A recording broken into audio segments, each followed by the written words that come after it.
E aí, já pensou em ganhar muito dinheiro com um canal de corte igual esse daqui que você está assistindo? No primeiro link da descrição temos um aulão para você que quer começar um canal de cortes e faturar muito aqui na internet. Tá esperando o quê? Mas para começar, até para ambientar o pessoal que está assistindo e tem pouco contato com esse termo, o que seria inteligência artificial? O que define isso e separa, por exemplo, daquilo que a gente já tem em casa, uma Alexa que fala com a gente, fazendo perguntas básicas, já é uma inteligência artificial ou não? Está distante do que a gente está vendo agora em termos de evolução? Bom, posso começar.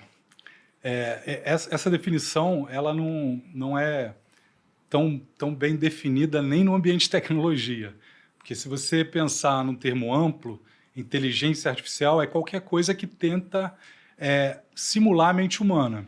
Então, desde uma calculadora que faz uma conta ali para a mente humana, né, mais fácil, até coisas extremamente complexas como cálculo dentro de um computador quântico, que uma mente sozinha não conseguiria fazer.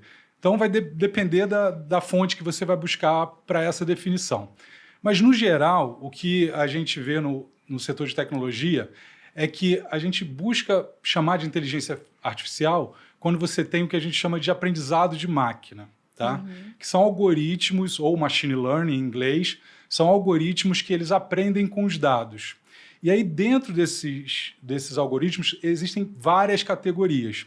Algumas que são até muito baseadas em estatística comum que a gente conhece, que a gente aprende nas universidades, ou quem é de economia aprende com econometria a fazer séries temporais, coisas do tipo. E aí, quando você cai nesse tipo de categoria de inteligência artificial, quem é de estatística fala assim, pô, mas isso aqui é só estatística, isso aqui não é inteligência artificial. Então, por isso que é difícil definir, tá? Mas, no geral, é isso. É quando você tem um aprendizado de máquina, e aí os aprendizados mais avançados são aqueles que envolvem as famosas redes neurais, né? E aí é quando você cria várias camadas de aprendizado usando essas várias formas estatísticas, né? Ou estocásticas, como a gente chama, para buscar probabilidades de eventos. Então, quando você junta isso tudo e a máquina está aprendendo com dados, aí você pode chamar, nesse espectro aí de definição de tecnologia, uma inteligência artificial pura, real, que está acontecendo ali. Alguém quer acrescentar alguma coisa aí, gente? É importante também ver que tipo, a Alexa em si, ela está enquadrada no escopo também de IA, mas ela é aquele tipo de IA que não usa tanto a machine learning no sentido de tipo, ela ter o pensamento de simular a mente humana. Ela é mais como se fosse uma espécie de IA fraca, né? Como se fala. Que basicamente ela responde comandos que você dá para ela. Ela não faz mais nada além daquilo. Ela não está pensando por conta própria. Tem uma criatividade, entre aspas. Assim. Exato.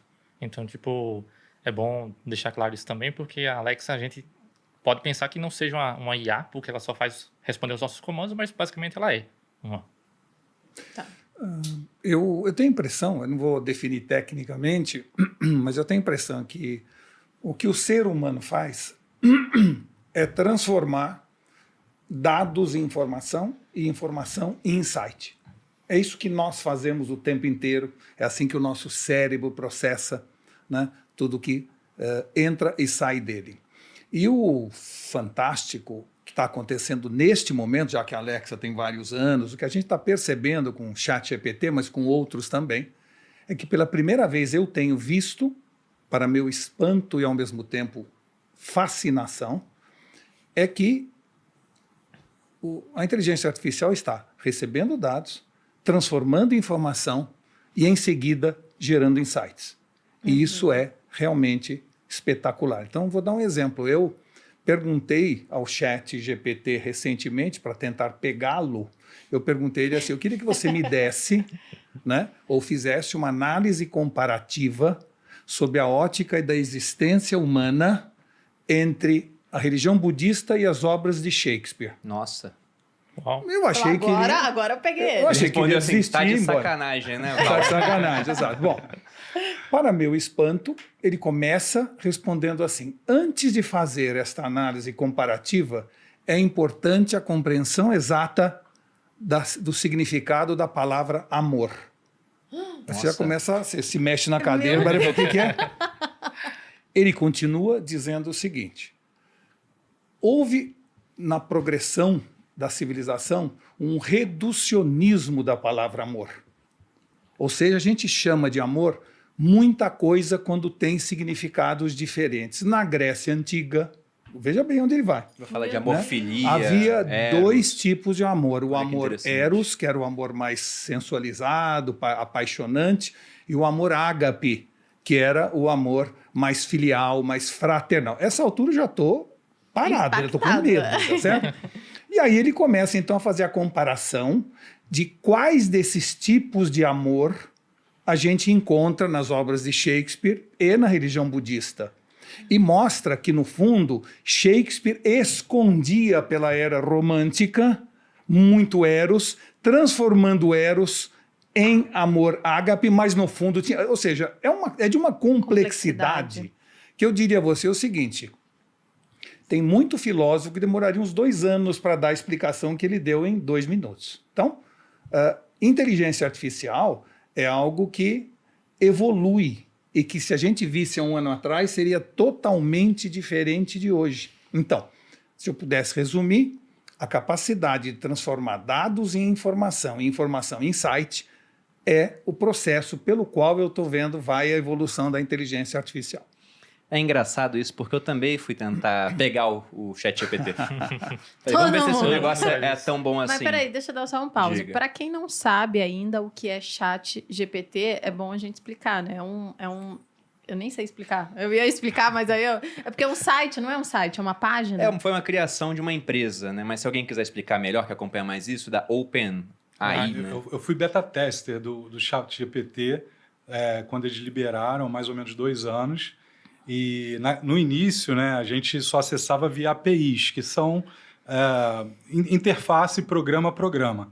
Então, eu já fazia chamadas no ChatGPT e aí usava algumas das criações do ChatGPT nas minhas palestras e tal.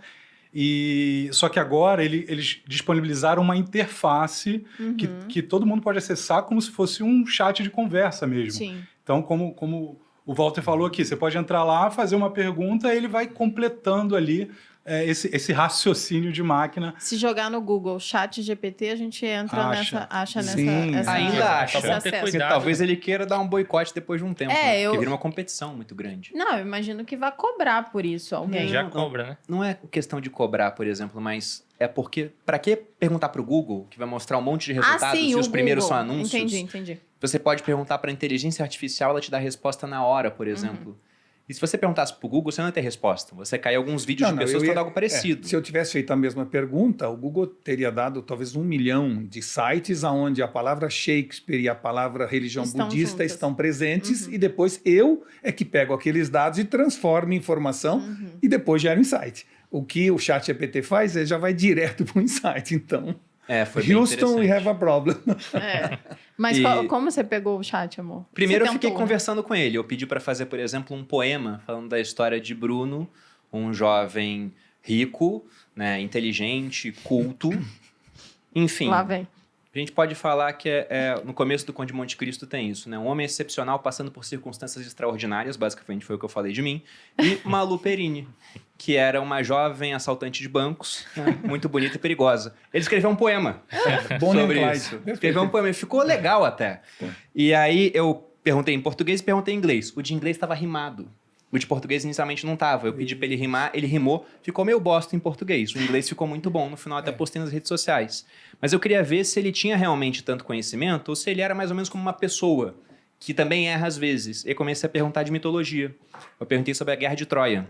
E ele errou. Ele inverteu a nacionalidade de participantes. Ele falou que Paris, que era um príncipe troiano, era grego, e que Helena, que ficou conhecida como Helena de Troia, mas que era de Esparta inicialmente, era troiana. Eu falei, Mas olha só só. uma Aí eu única tirei print pessoa- pra me gabar. É, Mas só isso uma ele errou única- agora, não erra mais daqui a um tempo, né? Claro. Mas falei, Bold, eu te interrompi. Não, só uma única pessoa que ia entender que ele errou. Descobrir você, né? Que estuda Não, isso. quem gosta daquilo Ninguém mais ia saber. ia entender. Mas isso agora tomou um rumo que viralizou em rede social. Certo. Sim. Mas o que a gente teve anteriormente que foram marcos da evolução da inteligência artificial? Porque de vez em quando a gente via alguma coisa do tipo, Google ou Facebook vão desabilitar a sua IA porque começou a ter umas conversas estranhas, interagir com elas numa linguagem própria. Tem marcos que vocês enxergam nessa jornada? Principalmente agora mais moderno, ou pode pegar lá do começo histórico? Eu acho que tem muita coisa que vai acontecendo num ambiente de tecnologia e que quando a gente cria uma solução que o usuário, né, tem o contato com a ferramenta, ganha essa proporção, né? O ChatGPT não tem precedente na história, né? 2 semanas, 100 milhões de usuários. Bizarro isso. É bizarro, né? É um negócio surreal. Mas a gente já via muitos sinais assim de que isso ia acontecer, né? E o próprio, como eu te falei, eu acho que eu estou testando o ChatGPT tem uns 2 anos, mas eu já acompanhava tem uns 4 ou 5. E aí, recentemente, eu fui buscar lá um artigo que eu fui ver que a data é de 2018, ou seja, 4 anos, no site da OpenAI, que é a empresa que criou o ChatGPT, que dizia assim, olha, de 2012 para frente, a inteligência artificial, a evolução da inteligência artificial começou a ganhar a escala exponencial, que é aquela que dobra de períodos em períodos, a cada 3,8 meses. Significa o seguinte, que a IA é um negócio que já vem desde os anos 50, né? E é engraçado também, você aqui que está sempre falando de finanças, 3,8 meses, você falou, Ibrahim? 4 meses, Quase 4 meses. É menos de 4 meses. Então é muito melhor do que a lei de Moore, por exemplo. Exato, esse que era o ponto. O artigo falava sobre isso. A IA, de 2012 para frente, começou a dobrar de capacidade a cada 3,8, menos de 4 meses.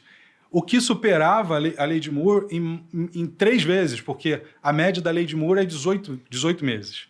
Então, isso é uma coisa que no livro, aí você vai ver quando tiver tempo, o Economia Exponencial, né, o meu livro, que a gente baseia a lei de Moore para falar dos avanços exponenciais que estão atingindo a economia agora, a sociedade, carreiras, trabalho, etc. E aí você usa como base a lei de Moore. E aí quando você vê a inteligência artificial, que de 2012 para cá ultrapassa a lei de Moore, aí você fala assim, cara, algo de extraordinário vai acontecer e ninguém sabe o quê. E aí, de repente, o ChatGPT está no ar, 100 milhões de usuários em 2 semanas. Então, essa coisa, de repente, não é tão de repente assim, sabe? A gente já sabia que o negócio estava acontecendo. Agora, não tinha uma ferramenta que jogasse na sua cara isso como está acontecendo hoje.